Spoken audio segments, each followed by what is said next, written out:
السلام عليكم ورحمة الله وبركاته. تحياتي لكل متابعينا على القناة، أهلا وسهلا بحضراتكم في فيديو جديد وحصري على القناة المفضلة لديكم ملعب الأهلي. فضلا وليس أمرا لكل إخواتي ومتابعيني الاشتراك في القناة وتفعيل زر الجرس لكي يصلكم كل جديد. متابعيني إخواني، عايز الفيديو ده يلف بقاع الأرض، عايز يوصل ل100 ألف مشاهدة و40 ألف لايك. قبل ما هنتكلم عن مباراة الأهلي والزمالك في القمة المترقبة يوم الخميس القادم في تمام الساعة 8:30، هنتكلم على بعض الفكاهات ودي طبعا ما تطلعش غير من نادي الزمالك.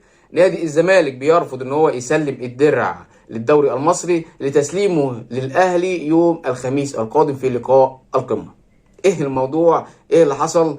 الاتحاد المصري لكرة القدم طلب من مسؤولي نادي الزمالك ان هم يسلموا الدرع الدوري بحيث ان هم يظبطوه يلمعوه وهيبعتوه ان شاء الله ويكرموا بيه ويتوجوا بيه نادي الاهلي في مباراة يوم الخميس. الا ان كان الرد ان احنا مش معانا مفتاح الدولاب.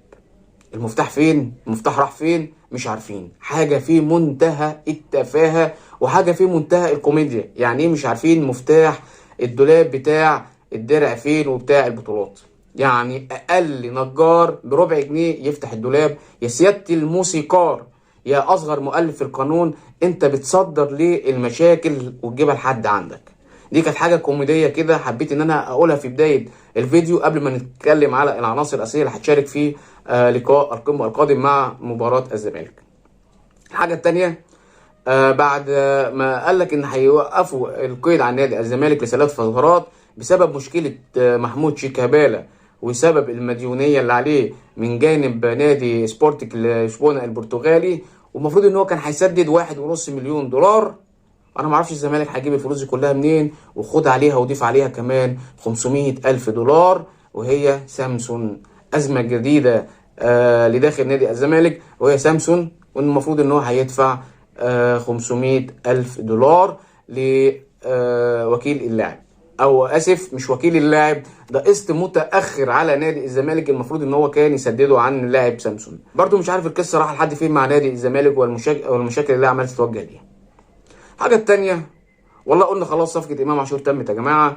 صياح من خالد الغندور، ده كان فاضل ان هو خلاص هيعيط والله على قناه الزمالك امبارح، صياح وبكاء، وقعد يتكلم اكتر من ساعه عن صفقه امام عاشور.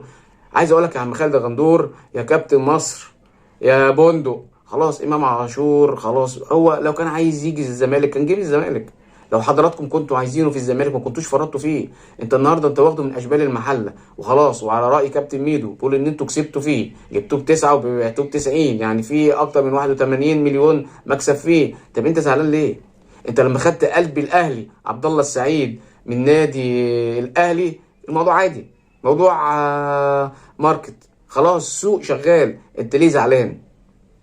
فما تجيش نتكلم كتير في موضوع امام عاشور. خلاص هي الصفقه تمت وخلاص رسميا.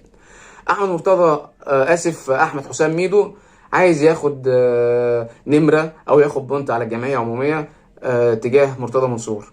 عمل ريمونتادا ولا كان كلمت امام عاشور، وشفنا فيديو تم اذاعته عن انستجرام. احمد حسام ميدو بيقول ان هو كلم امام عاشور وكان بيقنعه ان هو يرجع نادي الزمالك. الغريب في الامر ان امام عاشور قال له بالفعل انا عايز ارجع نادي الزمالك، انا عايز ارجع مصر، انا مش مرتاح هنا، انا مش مرتاح هنا مع نادي ميتلاند. خلاص تمام، الكلام واضح وصريح. احمد حسام ميدو بيقول ان هو كلم مسؤولي نادي ميتلاند وبالفعل تواصلوا معاهم، لكن اللي فوجئ بيه احمد حسام ميدو ان نادي ميتلاند بيقول له ان امام عاشور بالفعل تم صفقته مع نادي الاهلي. طب ايه اللي بيحصل ده؟ ايه اللي امام عاشور بيعمله لحد النهارده مش مفهوم. احمد حسام ميدو حب يعمل ريمونتادا كده ويكسب بونت للجمعيه العموميه، يمكن يكون له طموح هو كمان ان هو يكون موجود في مجلس اداره نادي الزمالك الجاي، او ممكن يكون في دماغه ان هو يكون يدير نادي الزمالك. القصه مش معروفه وراح لحد فين. الازمه الثانيه، او مش هنقول ازمه، كانت في مشكله مع اليو ديانج وكيل اللاعب من انتقاله من النادي الجزائري للنادي الاهلي. كان في حوالي 220 الف دولار على اليو ديانج.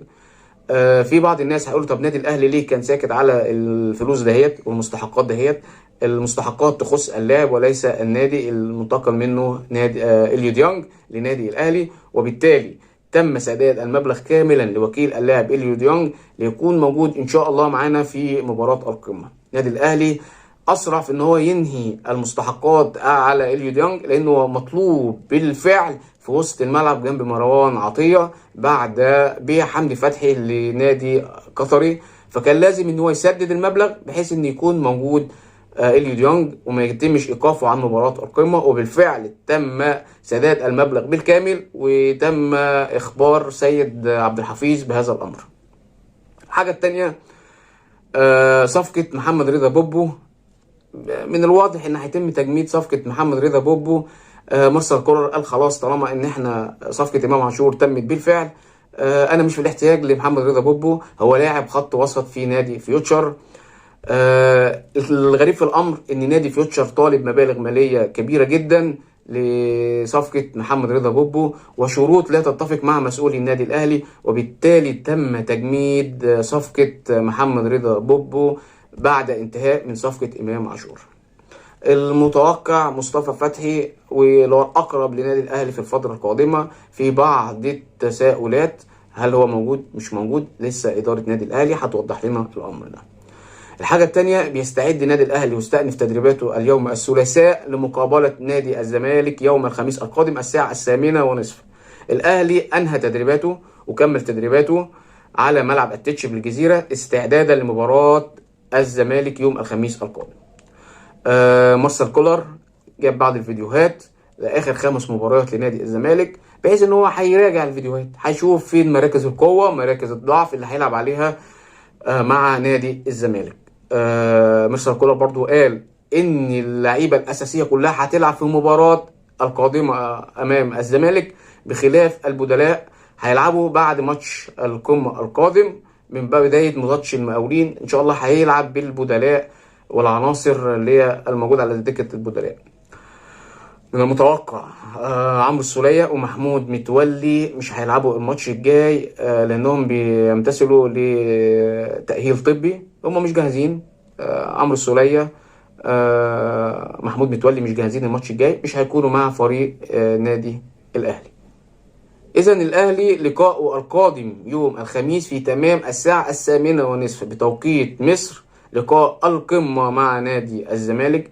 والله انا بتمنى من نادي الزمالك يكون عنده روح رياضيه. الاهلي بطل لافريقيا، الاهلي بطل نسخه 43 من الدوري العام الممتاز.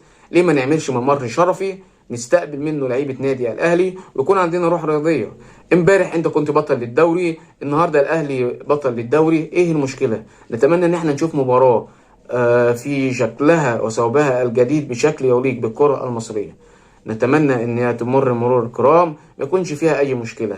اتمنى ان يكون الممر الشرفي اللي كلمت حضراتكم فيه يكون شكله كويس، ويكون لفتة جميلة من لعيبة نادي الزمالك اتجاه لعيبة نادي الاهلي، وينتهي الموسم بشكله الجميل.